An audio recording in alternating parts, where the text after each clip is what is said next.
Cool. If you've got a seatbelt on your office chair, you want to buckle it now because this is going to be a really exciting webinar presentation.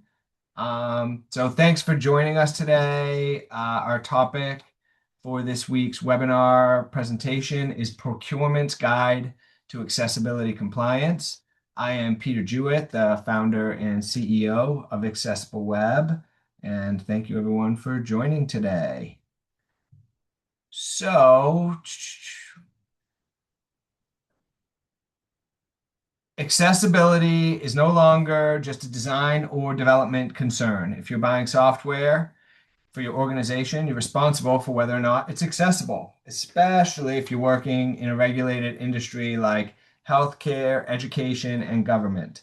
So, accessibility is maybe always has been a procurement responsibility, but it's definitely coming to the forefront with various deadlines that are coming up. ADA Title II, Section 504, Section 508, EAA, and then there's a variety of state laws as well that are kind of trickling in to be requirements. So this is now something that we are hearing more and more from procurement teams. Hey, Accessible Web, how are we supposed to manage this? So we want to do a presentation today for you. So procurement has become the bottleneck in purchasing for these larger organizations like a university, hospital system, state, county, local governments. And it's new responsibility to be doing accessibility that's probably being layered on top of a full workload that you already had. So main problems here are that these are small teams from what we've seen, and a lot of responsibility, especially with accessibility added on now. A lot of these folks are not, they're more used to contracting, not necessarily evaluating web accessibility. There's a balance of managing new contracts when different departments, different teams at your organization want to buy new software, buy new digital tools, buy new learning management systems. And then you also probably have dozens or hundreds of existing pieces of software that you're trying to figure out how to check for accessibility on. So there's a ton of vendors, a lot of new responsibility, and deadlines that are either past us or approaching very rapidly.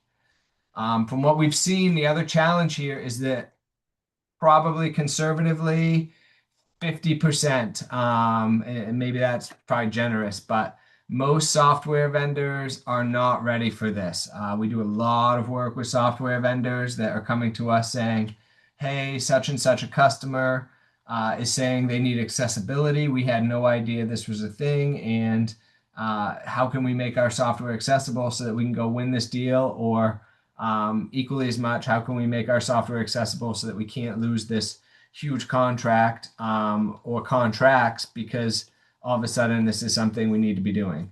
So some of these organizations, some of these software companies do not understand the requirements.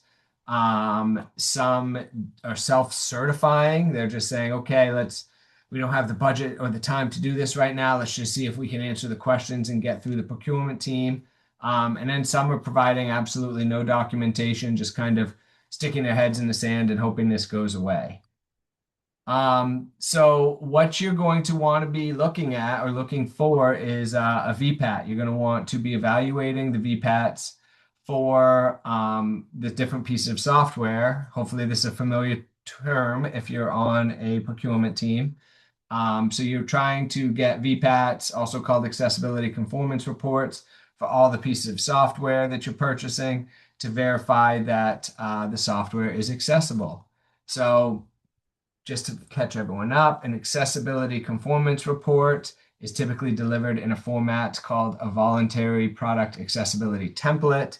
It's basically a table of WCAG success criteria as illustrated in this slide. So to list every success criteria in a row, and then has a column for supports, partially supports, does not support, not evaluated, not applicable, and then it has a column for comments.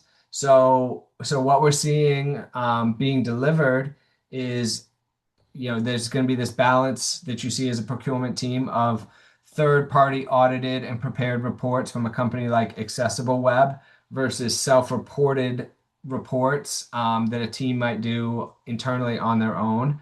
Uh, Procurement teams are seeing a lot of incomplete accessibility conformance reports or overly optimistic reports.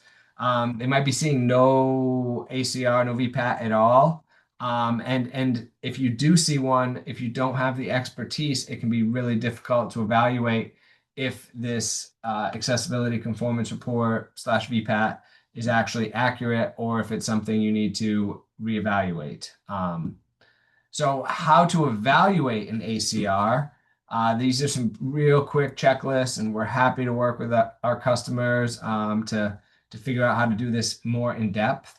But some green flags, some good things to look for are ACRs that have been completed by a third-party auditor, ideally one that's reputable with experience in this space. The ACR should show detailed remarks in the third comments column, not just, and it should also have partially supports, maybe some does not supports. If an ACR says supports the whole way down, it's probably not accurate. It needs to reference all the WCAG 2.1 or 2.2 AA success criteria to be in compliance with these different laws. WCAG AAA is probably too high. You won't usually see that, but you want to be looking for WCAG 2.1 or 2.2 AA success criteria. And then you also want to see a recent ACR. So ideally in the last 12 or 18 months. The challenge is if an ACR is too old, the risk is that the software, all software hopefully is changing over time, evolving, improving. So you want to make sure that the report you're looking at captures the most recent iteration, the most recent version of that software. So make sure the ACR isn't too old. So red flags, showing all supports, vague language, no remarks or explanations, self-reported ACRs, and then outdated or missing ACRs are kind of the red flags. So if a piece of software that you're purchasing is not accessible, you are responsible. So at the end of the day, your organization, not necessarily the vendor, is responsible. Some of this depends on contract language, how you're holding your vendors accountable. But at the end of the day, if your users can't access the digital tools that you have procured, that creates compliance and legal risks for your organization. So it's important that you are taking the responsibility. Don't defer this. This is on you as a procurement or compliance team. All right, so here's a quick and simple five-step approach to accessibility procurement. And you don't need perfection here, you need process. This framework will help procurement teams move from reactive to proactive. So what we'd recommend is requiring accessibility in your contract. So be specific. Hopefully, existing contracts say that you can't purchase or pay for anything that is not compliant with all applicable laws. We would recommend that in addition to that, you specify what laws are applicable and also specify WCAG 2.2 or at least 2.1 AA as the accessibility standard you want to be hitting. So be specific in the contracts. Make sure that this comes down to money for your vendors. Like they need to upgrade their software if they want to sell that software to you. Make sure you were collecting VPATs, ACRs for all of the software that you were procuring. This should be as easy as sending an email to everyone, letting them know there's new or that you're focusing on accessibility requirements and that you need to see their ACR. If they don't have one, feel free to send them our way and we can help them get one together. Validate any ACRs to see if they have, if they've been done by a third party. So, like I said on the previous slide, be cautious of self-reported ACRs. And then there's going to be a lot of companies, software companies that don't have an ACR. And even the ones that do have an ACR that aren't perfect, that's good too. Like they've at least done a baseline, they're at least working on it, they're moving in the right direction. But no matter what their ACR looks like, again, if it's perfect, that's a huge red flag. It's very typical, common to have partially supports, maybe some does not supports in there. So make sure they have a remediation plan and a timeline to be making improvements. And then have a plan to monitor those ACRs over time. Don't just collect the report one time and say, yep, we're done. You should try to get a process in place internally. It could be part of your annual or every 2 year contracting process with a vendor. And then we also have a tool, Accessible Web Ramp, that you could use to monitor the accessibility to make sure it's improving over time. So progress over perfection.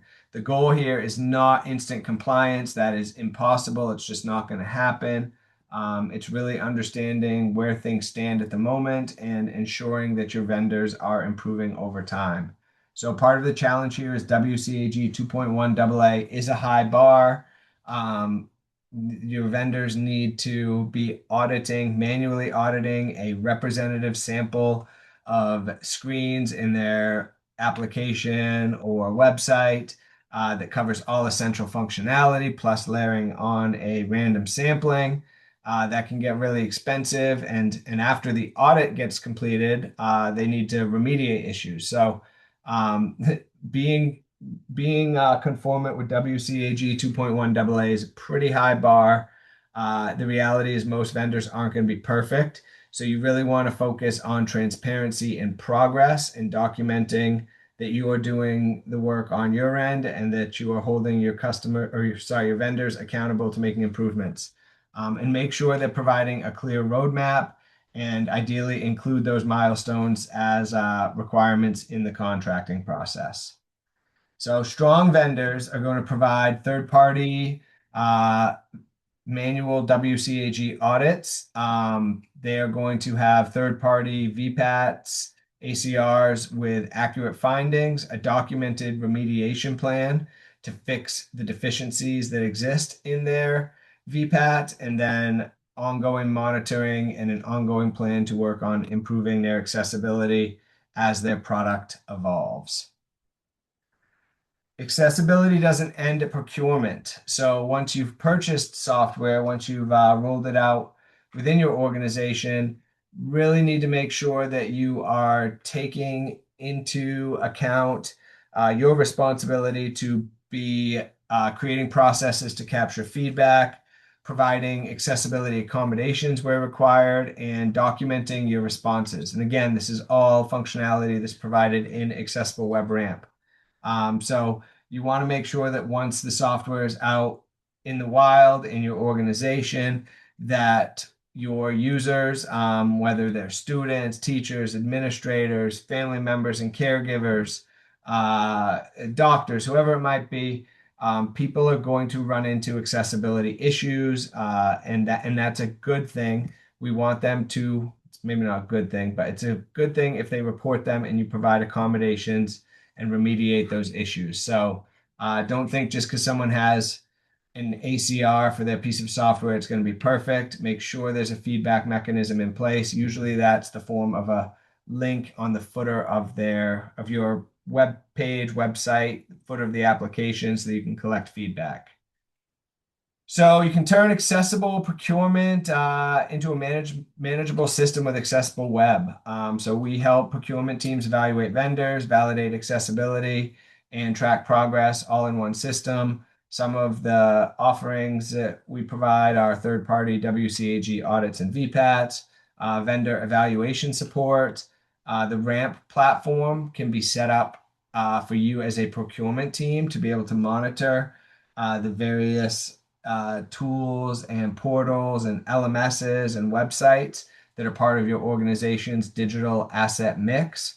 We can provide compliance documentation and roadmaps, and we can also create accessibility feedback processes with your teams and a ticketing system. So we have a pretty robust system here in place that is built for the software companies, for website owners, but it can also be applied very directly to procurement teams to help you work through this huge load of vendors that you need to be reviewing.